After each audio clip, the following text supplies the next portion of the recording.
If you do this, someone starts thinking about you without you even chasing them. Not because you're forcing attention, not because you're playing desperate games, but because your energy becomes hard to forget. And here's the truth. People don't become drawn to the person who is always begging for attention. They become drawn to the person who feels emotionally rare.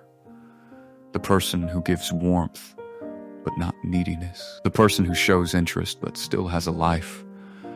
The person who makes them feel something, then leaves enough space for that feeling to grow.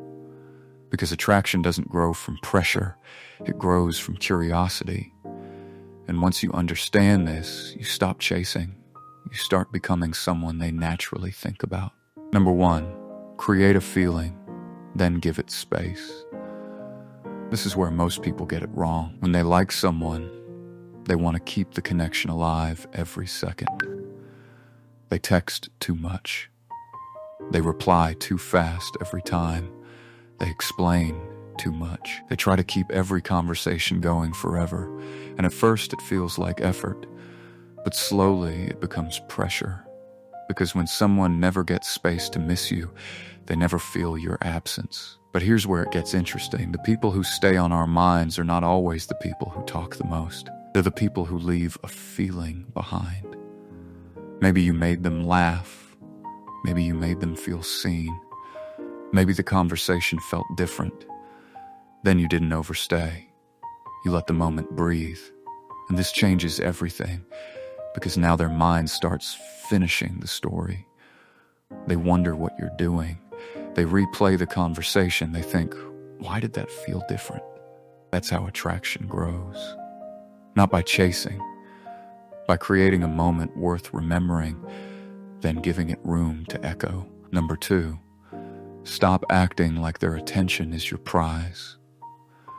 This one is powerful, because people can feel when you're trying too hard to be chosen.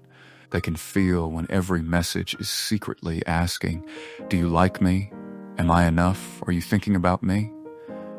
And even if you never say it directly, your energy says it. You become careful.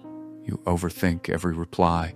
You wait for their reaction before deciding how to feel. And that slowly lowers your value in their eyes. But here's the truth. You don't become magnetic by needing someone's attention. You become magnetic when you enjoy attention, but don't depend on it. There's a big difference. When you don't need someone to validate you, your energy changes. You become calmer, more grounded, less reactive. And people notice that, because most people are hungry for approval. So when you're not desperately asking for it, you stand out. Number 3, be warm, but not constantly available. This is the balance that creates real attraction. You don't need to act cold. You don't need to ignore someone. You don't need to pretend you don't care. That's childish. But you also shouldn't be available every second, because constant availability removes mystery. If they know you will always reply immediately, always say yes, always adjust your life around them, there is no curiosity, no emotional tension, no space. And most people miss this. Being less available doesn't mean being rude. It means having a full life. It means you can enjoy a conversation, then return to your purpose. It means you can show interest without dropping everything. Think about it. When someone feels that your time has value, your attention feels more meaningful. A simple message from you feels different. A moment with you feels earned. And this changes everything, because people naturally become more interested in what feels valuable, not what feels unlimited. Number 4, make them feel understood in a way others don't. This is where real emotional pull begins. Looks can create attention. Confidence can create interest. But feeling understood creates attachment. When someone feels like you truly see them, they remember you. Not because you flattered them, not because you agreed with everything, but because you noticed something deeper. Maybe you picked up on what they were really feeling. Maybe you remembered something they said. Maybe you understood the meaning behind their silence. And here's where it gets interesting. Most people listen only to reply, But when you listen to understand, you become rare. You ask better questions. You notice small details. You make them feel like they don't have to perform around you. And once someone feels emotionally safe with you, they start coming back mentally. They remember how calm they felt, how easy the conversation was, how different you made them feel. That's not chasing. That's emotional impact. Number 5, stay unpredictable in a natural way. Predictability kills curiosity. If every conversation with you feels exactly the same energy, same compliments, same timing, same reactions, the mind stops wondering. But when you have depth, when there's more to discover, people stay curious. One day you're playful, another day you're thoughtful. Sometimes you're funny, sometimes you're quiet, sometimes you surprise them with a perspective they didn't expect. That doesn't mean acting fake. It means not becoming one-dimensional. And this changes everything. Feels uncomfortable to them, and that says more than any confession ever could. Number 6, they react to your presence differently than others. Watch how they act around other people, then compare it to how they act around you. That's where the truth is. Maybe they're more attentive, maybe they smile more, maybe they become more playful or more quiet. But there's a shift, a clear, noticeable difference, because when someone likes you, you're not just another person in the room. You stand out, and their behavior adjusts automatically. Most people miss this because they only focus on direct interactions. But the real sign is contrast, how they treat you compared to everyone else. And if there's a difference, there's a reason. Number 7, they subtly try to impress you, not in a loud, obvious way, but in small, calculated ways. They mention something they're good at. They share achievements.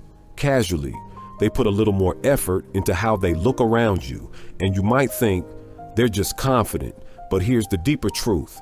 When someone likes you, they want to be seen in the best possible way. Not fake, just elevated. They want your approval without asking for it. So they highlight their strengths. They show you their best side. And this changes everything because they're not doing it for everyone. They're doing it for you.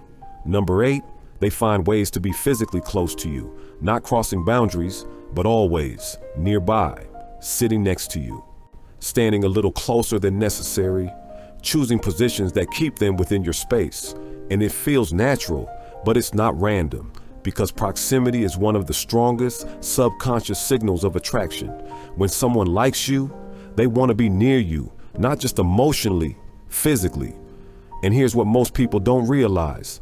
It's not about touching, it's about presence, being in your orbit, because being close to you feels good to them, even if they don't fully understand why. Number 9, they tease you, but gently. This one is powerful. If you notice it, they joke with you. They playfully challenge you. They create moments that feel light, but meaningful. But here's the key. It's never harsh. It's never uncomfortable. It's balance, because teasing is often a way of building connection without being too direct. But it creates emotional tension in a safe way. And most people miss this. They think, oh, they're just joking. No, they're engaging. They're creating a dynamic that keeps you thinking about them, because attraction isn't always serious. Sometimes it hides inside laughter. Number 10, they don't want the conversation to end. This is one of the clearest signs. If you pay attention, you try to end the conversation, but they keep it going. They ask another question. They bring up a new topic. They respond in a way that extends the interaction. Why? Because they're not done with you yet. And this changes everything, because time becomes different when someone likes you. A few minutes isn't enough. They want more conversation, more interaction, more you. And then you've probably felt this before. That moment where the conversation should have ended, but didn't. That's not coincidence. That's intention. And now, here's the part most people don't want to admit. Not every sign will be obvious. Not every moment will be clear. Attraction is subtle.